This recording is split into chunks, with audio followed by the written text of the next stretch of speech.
Good evening, everyone.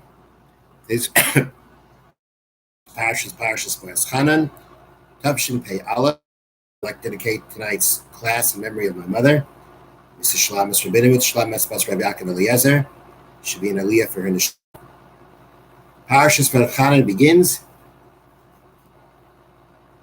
Paragimel Pasuk Chav Gimel, chapter 3, verse 23. Vaetchanan al Hashem, and I beseeched God, Va'esahi Lemar, at that time. Moshe talks about how he implored Hashem that Hashem should rescind his decree against him entering the land of Israel and allow him to enter.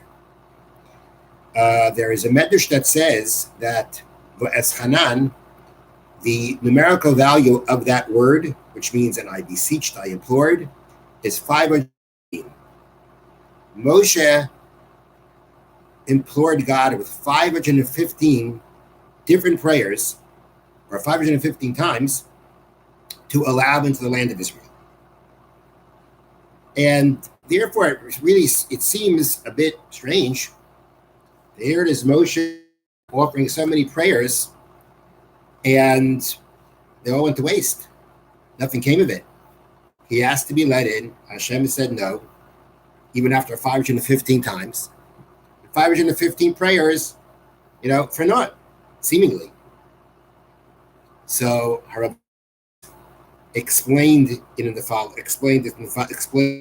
offers the following explanation or insight.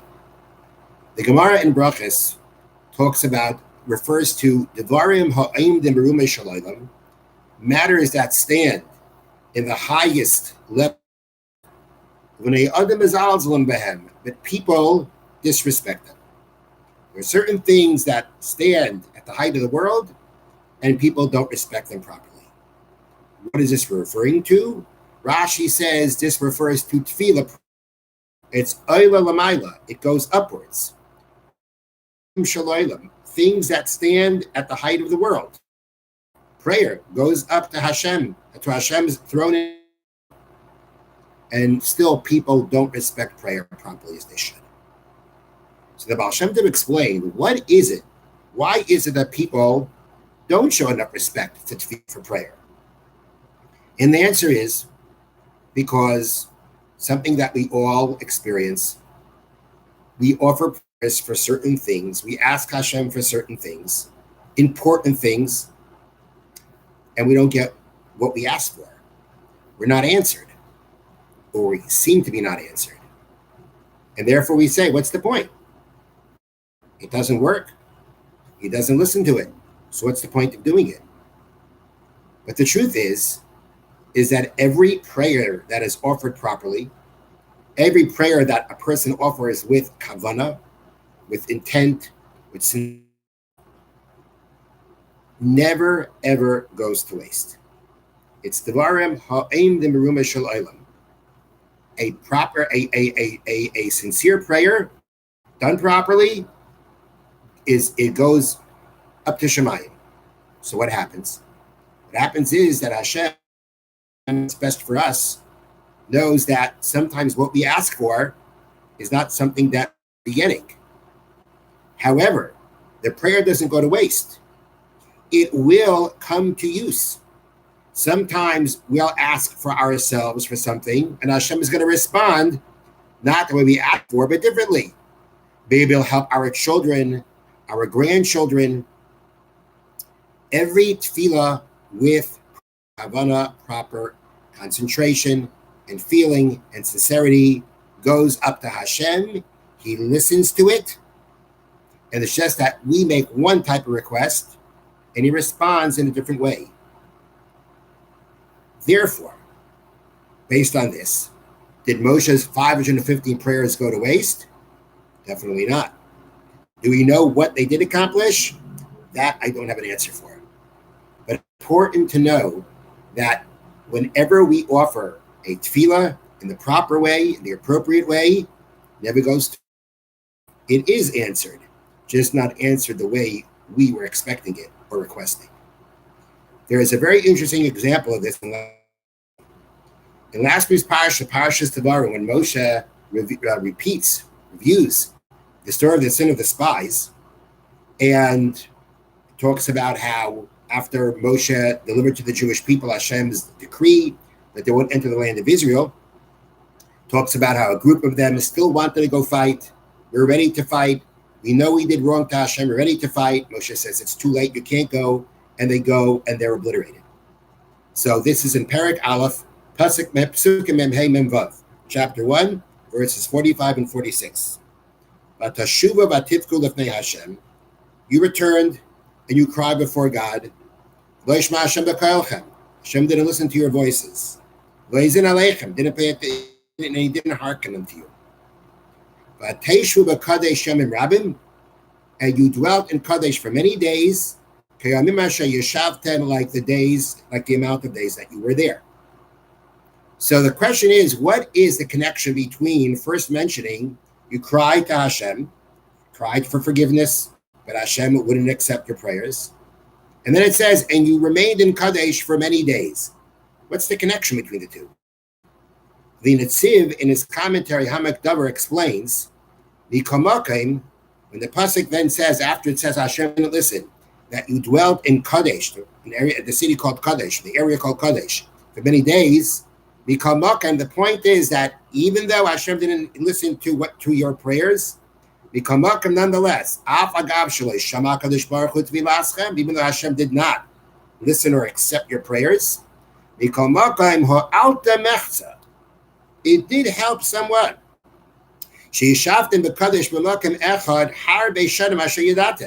That you dwelt in this place, Kadesh, meaning you stayed in one place for many years, as you were well aware.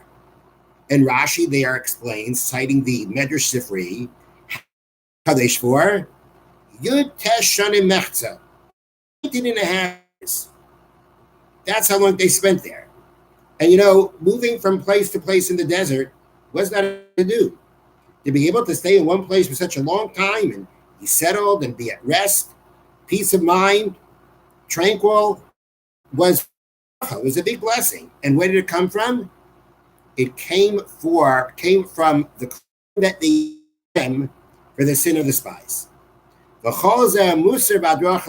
This is meant to be a lesson to the Jewish people.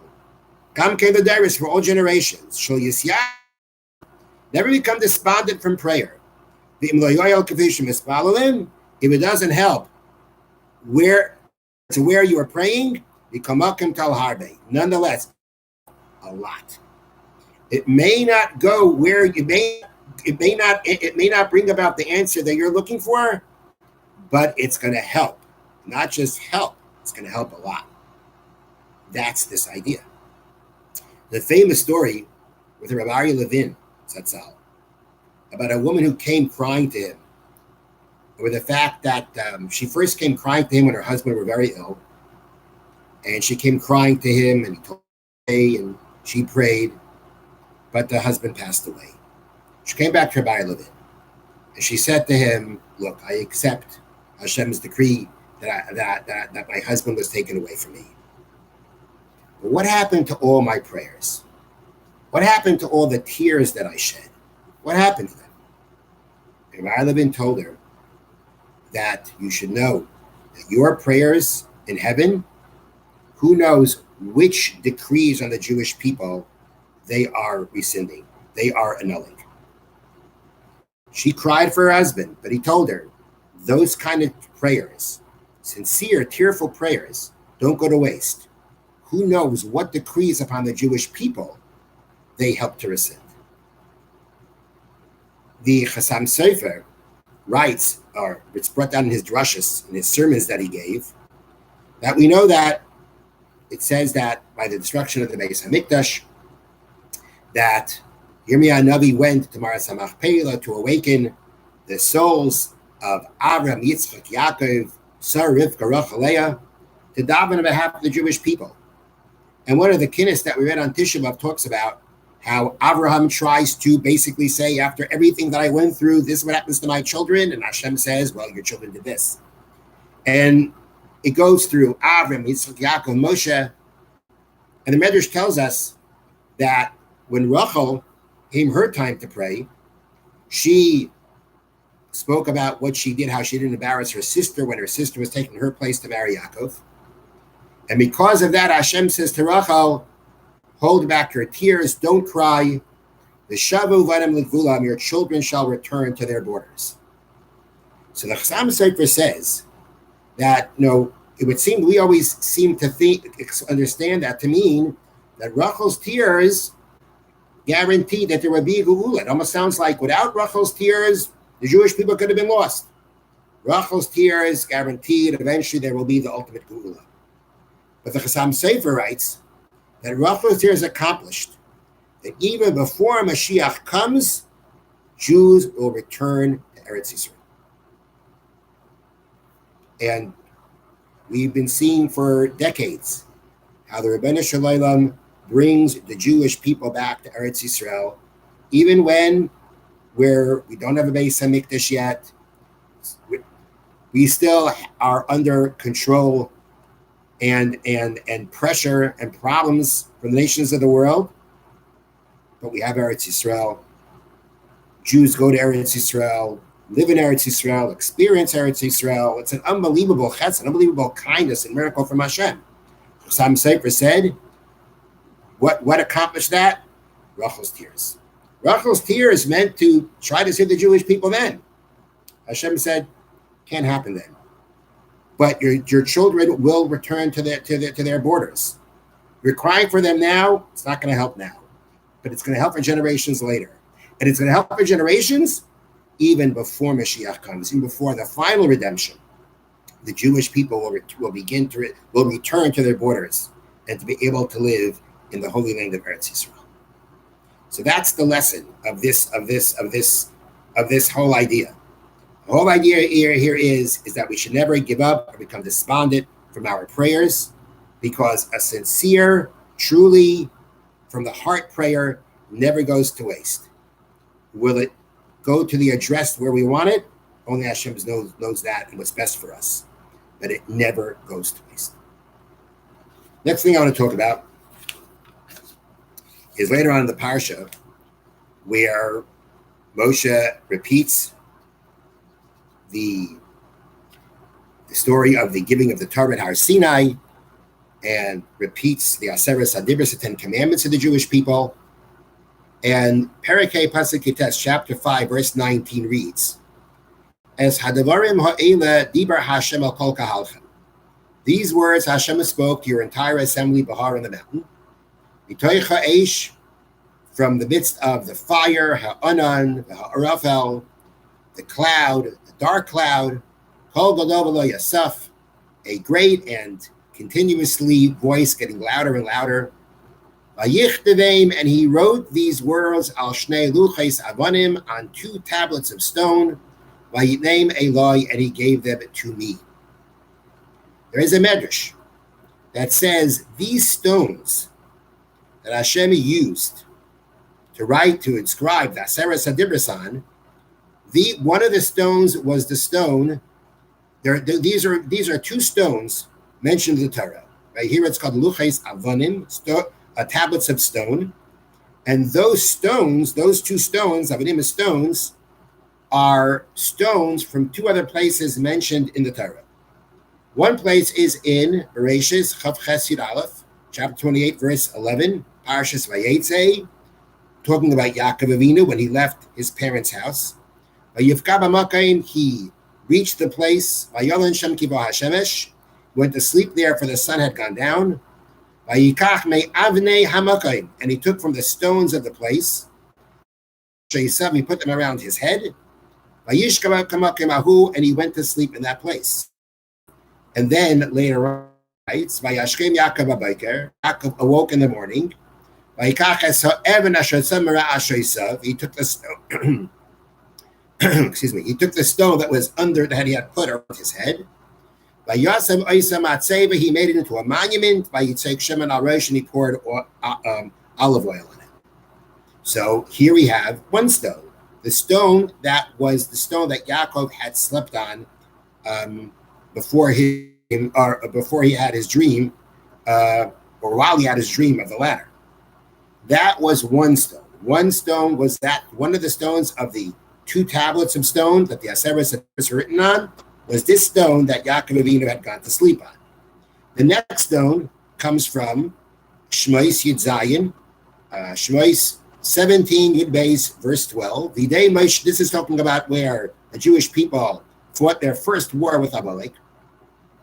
And it says that Moshe, V'dei Moshe Kvedim, Moshe's hands that he had up in prayer became heavy. They took a stone, they put it under him, and he sat on it. Aaron and Hur supported his hands, each by one hand. The hands were able to last in prayer until the sun went down. That was the other stone, the stone that Moshe had sat on when he was praying for the Jewish people as they fought Amalek. Why were these the two stones chosen to have Yaseres Hadibus written on them? So let's look at each episode. The first episode is Yaakov sleeping on the rock. Now, when we was psukim before, it says that Yaakov took stones and put around his head, and then in the morning after the dream, he took the stone that he put by his head. First, it's called stones, and then it's called a stone, plural into singular. So Rashi cites a Gemara that explains that at first he made this kind of like a fence around his head to protect himself. And then the stones began to quarrel with each other. Each one wanted to serve. Hashem therefore made them all into one stone so that they can all serve him. And that's what it means when it says he took the stone that he had placed by his head. There is another interpretation that's given about the 12 coming one, and that the 12 stones, right? It doesn't say 12, it took stones.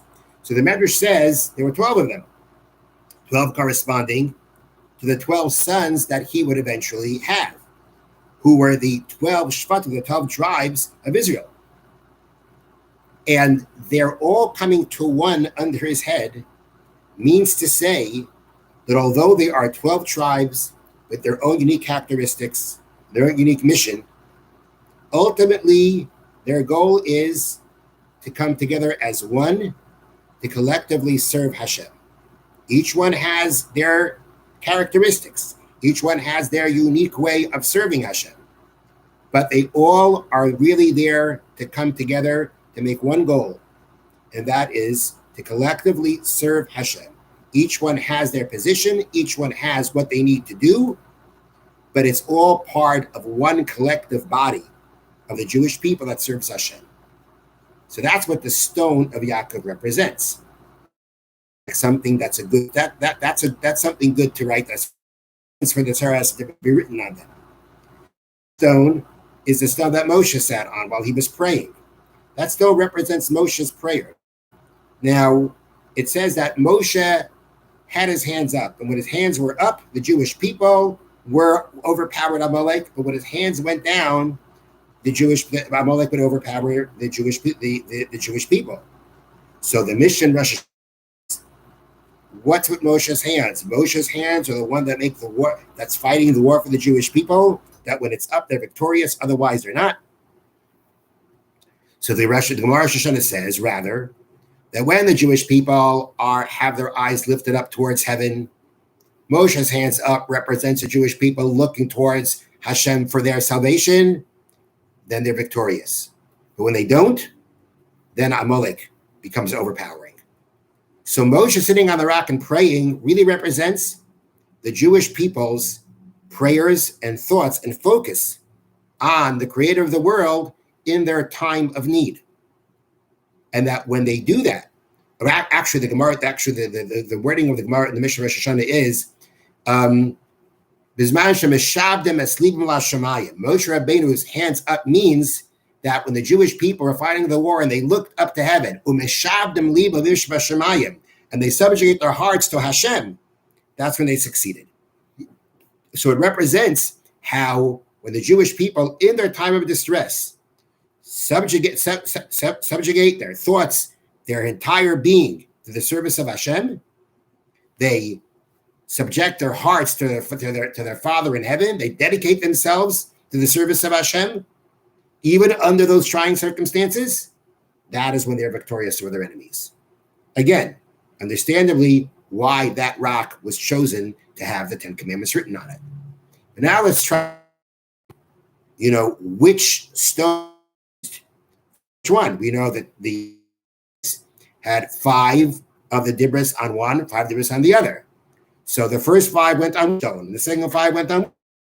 Perhaps we can say that we know that the 10 Commandments, Aseres HaDibros, that are again 5 on one tablet, 5 on the other tablet, are really categories of the mitzvah, represent 2 categories of mitzvahs that we have. We have mitzvahs that are bein adam lamakim, between man and God, Shabbos, Tefillin, and then we have mitzvahs bein adam lachaveri, mitzvahs between man and his fellow Jew. Don't steal, don't kill, love your friend as your. So the first 5 of the commandments represent mitzvahs bein adam lamakim, mitzvahs between man and Hashem, and the second mitzvahs represent bein adam lachaveri. Don't steal, don't commit adultery, don't kidnap, don't be envious. So we could say that the first 5 commandments is between that represent the commandments bein adam lamakim, between man and Hashem. That was the stone that Moshe sat on, because that stone represents how the Jewish people are mishabdim libim lav mishpah shemayim, that they subjugate their hearts to their Father in heaven. That's between them and Hashem. The first 5 mitzvahs that are between man and Hashem were on. The second mitzvahs that are the prohibitions against hurting others are clearly the foundation for our interaction with each other, with our uniting with each other, and being able to unite and come together as one to serve Hashem as one.